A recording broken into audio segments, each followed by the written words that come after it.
Good evening, PA Figs here. So tonight we are going to make a fig pizza. I didn't have time to make crust, so for tonight at least we're going to use one of those pre-made fig crusts. We'll see how it comes out. So let's get started. First thing I got to do is chop up my onion.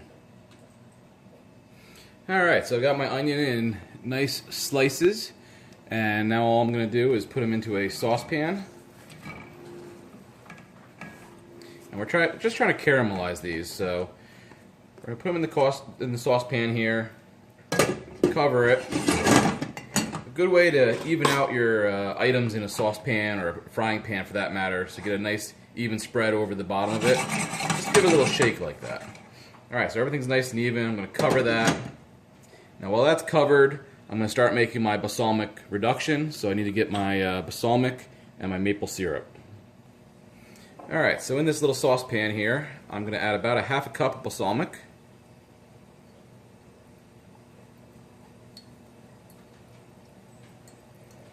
Okay. And after that, I'm going to add some maple syrup. Now, I've actually got some black walnut maple syrup that a friend of mine made. It's from a black walnut tree. So we're going to give this a try. I haven't tried it yet. Let's see how it smells. It smells nice. So we're just going to do about a tablespoon or two into here. Okay. Let's try this while I got it open. That is delicious. Okay, now both the onions and the reduction here, we're just going to keep stirring these occasionally. Don't want anything to burn, so just every few minutes, medium heat, and just continue to stir.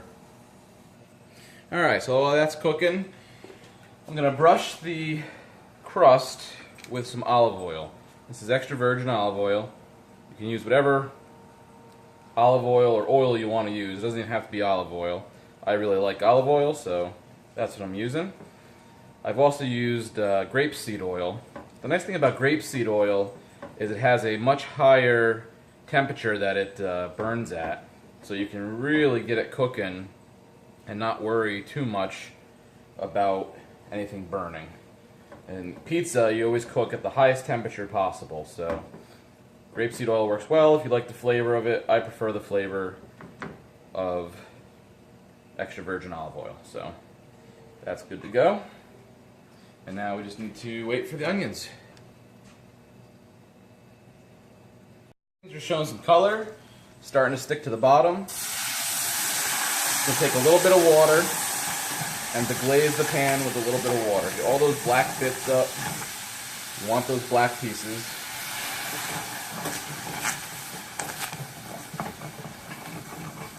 Really scrape that bottom of that pot. All that black stuff is the good stuff. It's not burned. It's just the caramelization of the onions coming through. So get those up. Okay. Now once that water is gone, I'm going to add a little bit of olive oil and salt to it.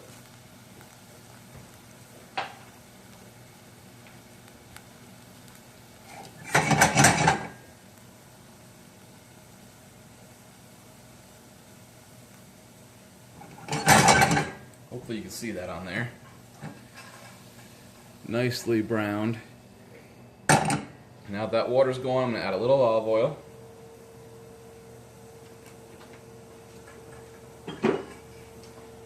And I'm going to add some salt. Salt is always optional. It enhances the flavor, but for those of you that might not be able to have salt, it's not always necessary.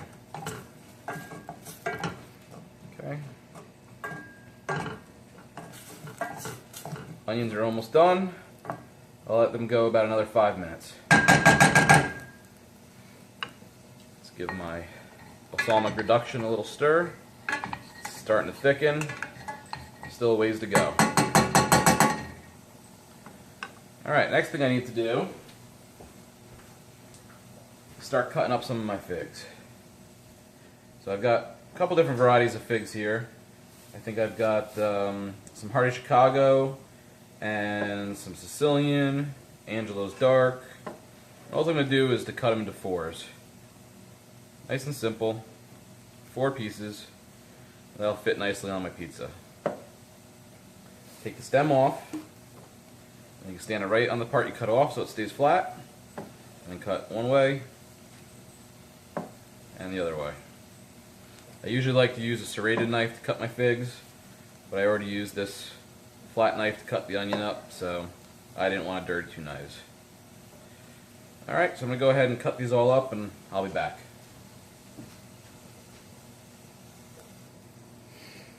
Okay, so the onions are done. I'm going to take them off the heat. The figs are all cut up. The balsamic glaze is reduced. Still has a little ways to go. I want it nice and thick, so I'm going to let that go for a while. But now it's time to decorate the pizza. When I say decorate the pizza, that means add all the toppings, the cheeses, and whatever else you're going to put onto it.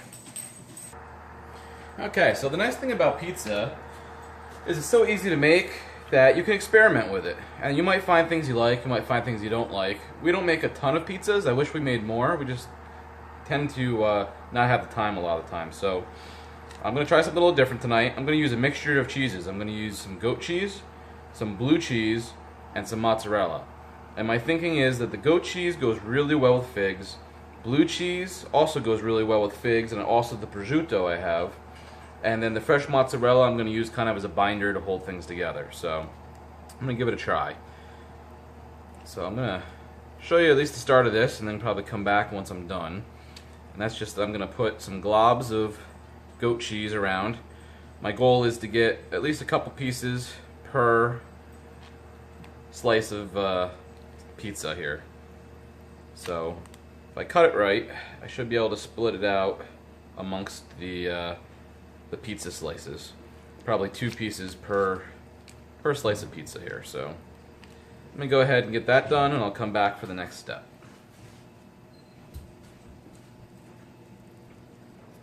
Alright, the balsamic is done reducing. I had to remove that from the stove and I set it aside.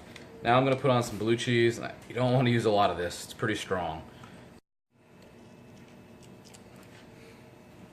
Alright, so hopefully you saw that I just put on the blue cheese.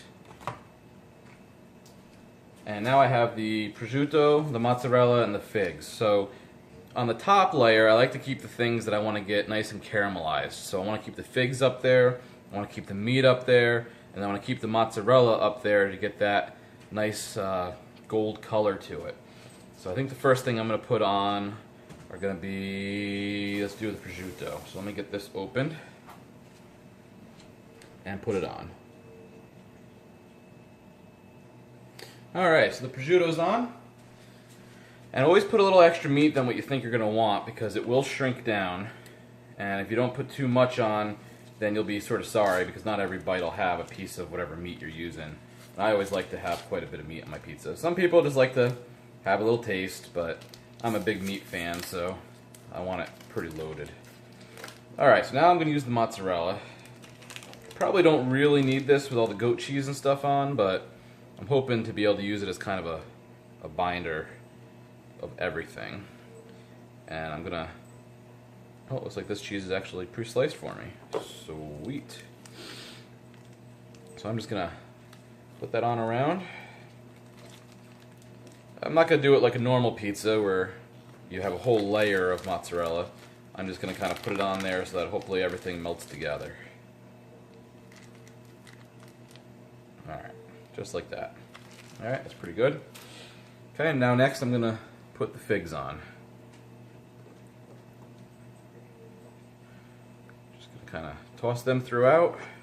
No real rhyme or reason. Using a lot of figs just because I have so many figs. We are inundated with figs right now. I mean, they're coming out our ears, so I'm going to try to use some of them up. Probably more than I would normally use. This is almost going to be more like a dessert pizza at this point, but that's okay.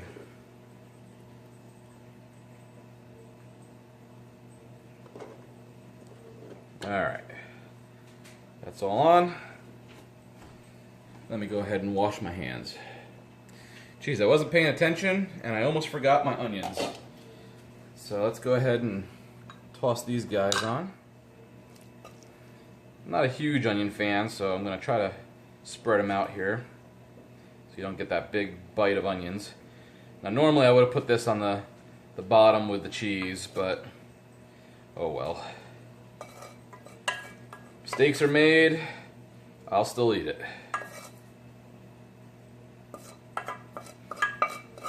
Alright, onions are all on. Put a little olive oil on top. Just a drizzle.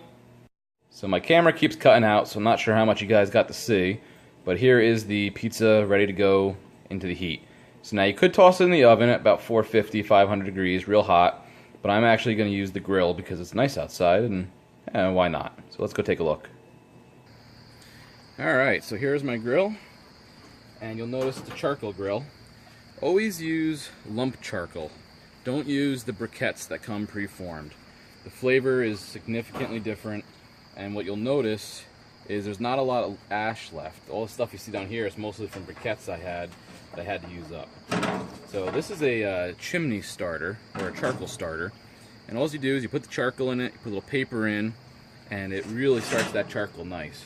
Actually, it started a little bit too nice. I appear to be out of charcoal. I guess putting the pizza together took a little bit too long, but that's okay. What we'll do is we'll put these hot coals down, and then we'll put a little charcoal right on top and get it going again. And I'll be back once I got that going. Alright, so here's a quick shot on how the charcoal starter works. Little paper underneath, you just light it, you can see the flame down there, and then it lights that charcoal in the bin. Really works well, gets that charcoal started without having to use the lighter fluid. Lighter fluid, I find, gives it a little bit of an aftertaste that you don't really want. So this works out tremendously well, gets it heated up real quick in just a few minutes. Alright, so the charcoal looks about ready to dump. Let's go ahead and dump it into the grill. You can see how hot that is. I mean, look at that flame coming off of there.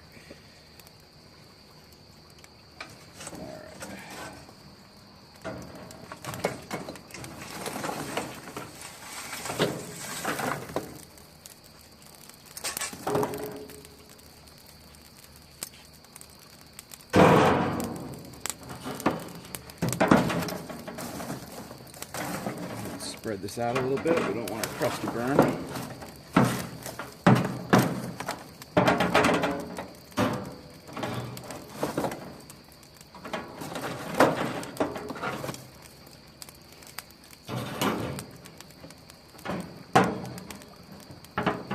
Alright, now we're going to close this and let it get super, super hot. Open up the vents. I want that grill to get as hot as it can. Alright, so we'll let that heat up. Looks like I have a baby hummingbird out here to join me making dinner. Unfortunately, I don't want to get too close because it'll probably scare him away, but how cool is that?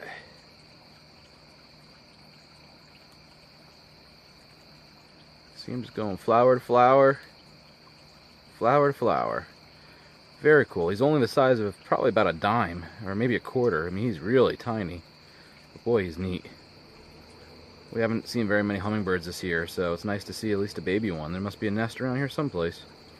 Alright, back to grilling.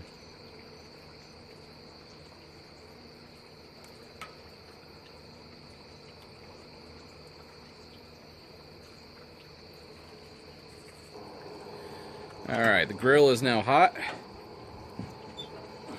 Now, one mistake people make is you don't actually want to put any oil on your grill.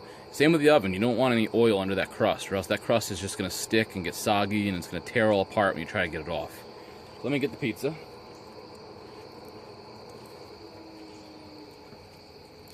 And if you're going to make a lot of pizzas, one of these wooden pizza boards comes in real handy. Okay, go ahead and slide this on. And I've been letting it sit on that for a little too long, so... What I should have done in the future, and I meant to do this time, is a little cornmeal on here so it doesn't get all wet and sticky like that. And then I'm going to go ahead and close that grill. I'm going to let it cook for about 10 to 15 minutes until it's nice and crispy on top. Alright, a few minutes in, I'm just going to try to gently turn it 90 degrees and let it keep cooking.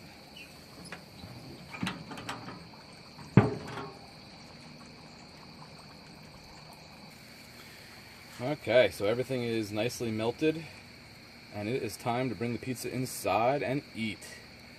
Let's get it off of here. Alright, here is tonight's version of fig pizza. We're going to let it cool for a little bit, and then we're going to cut into it and gobble it up. I'm PA Figs. Have a good night.